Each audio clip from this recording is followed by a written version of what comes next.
आज की इस वीडियो में हम जानने वाले हैं कि आखिर घर में गरीबी और दरिद्रता क्यों आती है। हर मनुष्य अपने जीवन में चाहता है कि वह हमेशा आगे बढ़े, इसके लिए वह पूरी लगन से खूब मेहनत करता है, परंतु इसके बाद भी वह जीवन भर गरीबी के चंगुल में फंसा रहता है। वह अमीर होने के सपनों की उधेड़-बुन में अपनी वर्तमान जिंदगी को ही कोसते रह जाता है। अज्ञानतावश इसके पीछे के कारणों को वह समझ नहीं पाता है। यह सब वास्तुशास्त्र कारण हो रहा है, जिससे उनके घर में स्थायी दरिद्रता का वास हो गया है और वह अपनी किस्मत को दोषी मानते रह जाता है। तो आइए दोस्तों, इसके पीछे के कारणों पर विस्तार से चर्चा करते हैं। घर किराए पर लेते समय या अपना घर बनवाते समय वास्तुशास्त्र के नियमों पर ध्यान न देना दरिद्रता को आमंत्रित करने में बहुत बड़ा योगदान देता है। वास्तुशास्त्र पर ध्यान न देने से वह आवास करने वाले सदस्यों के बीच चार दोषपूर्ण हो जाता है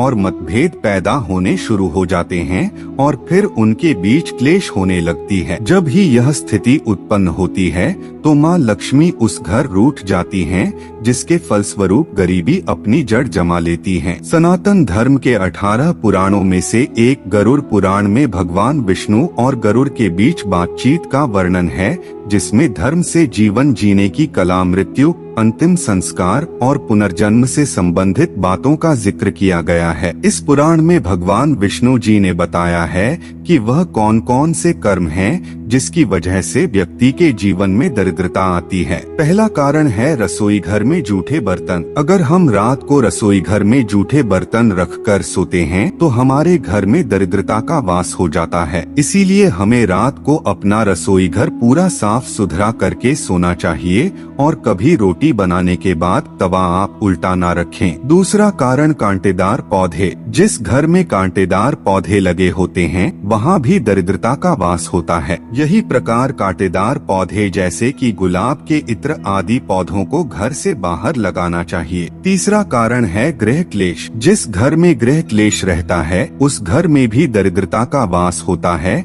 इसीलिए घर में लड़ाई झगड़ा नहीं करना चाहिए। हमें आपस में मिलजुल कर रहना चाहिए। चौथा कारण है दीपदान। जिस घर में संध्या के समय अंधेरा रहता है और दीपक नहीं जलता वहाँ पर भी दरिद्रता का वास होता है। शाम को एक बार हमें पूरे घर में प्रकाश करना चाहिए और भगवान का भजन करना चाहिए। पांचवा कारण है सफाई। जिस घर में गंदगी रहती है वहाँ भी दरिद्रता निवास करती है, इसलिए अपने घर में पूर्णतया सफाई रखनी चाहिए और कहीं भी जाले इत्यादि नहीं लगने देने चाहिए। छठा कारण है मेले वस्त्र धारण करना। गरुड़ पुराण के अनुसार जो लोग मेले वस्त्र, गंदे कपड़े पहनते हैं वहाँ भी देवी लक्ष्मी उन्हें त्याग देती हैं। इसलिए हमें प्रतिदिन स्नान करके सदैव स्वच्छ वस्त्र धारण करनी चाहिए। स्वच्छ रहने वाले पर महालक्ष्मी की कृपा हमेशा बनी रहती है। सातवां कारण है साफ सुथरा मंदिर ना होना। जिस घर में पूजा का स्थान साफ सुथरा नहीं होता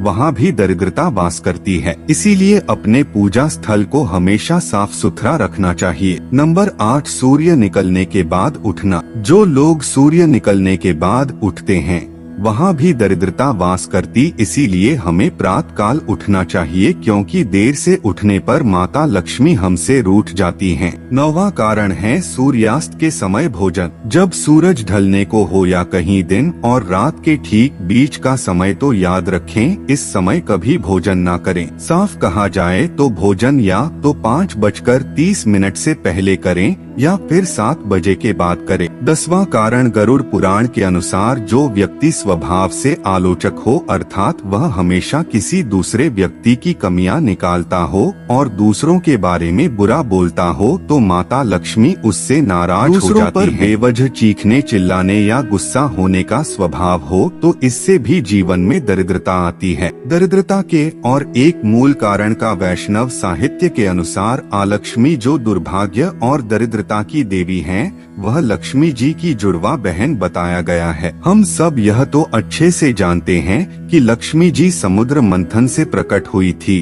पर यह बहुत कम लोगों को मालूम होगा कि लक्ष्मी जी के साथ एक देवी और प्रकट हुई थी, जिनको हम आलक्ष्मी के नाम से जानते हैं। लक्ष्मी ऐश्वर्या, सुख, समृद्धि की देवी हैं और अलक्ष्मी दरिद्रता, चरित्रहीनता, दुर्भाग्य, दुख की देवी हैं। लक्ष्मी जी हर किसी को मीठा एहसास करवाती है, इसलिए इनका संबंध मिष्ठान से है और उनकी बहन अलक्ष्मी का संबंध खट्टा खा व करवाते हैं।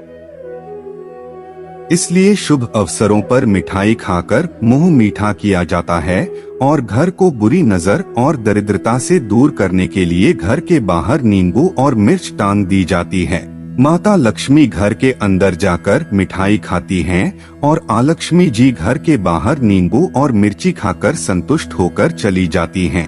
अलक्ष्मी जी के कहे अनुसार मैं वहाँ जाती हूँ जहाँ लोग गंदे रहते हैं, गंदी ही वस्त्र धारण करते हैं, दिन रात कला बनी रहती है और लोग अधर्म और गलत काम करते हैं। लक्ष्मी जी के कहे अनुसार मैं वहाँ जाती हूँ जहाँ घर साफ सुथरे होते हैं, जहाँ लोग सुबह उठकर भगवान की पूजा अर्चना करते हो, शांति हो, लोग साफ सुथरे हो, मैं वहाँ निवास करती हूँ। अगर आपको यह वीडियो पसंद आया हो तो जरूर अपने दोस्तों और परिवार संग शेयर करना न भूले। जय श्री राम।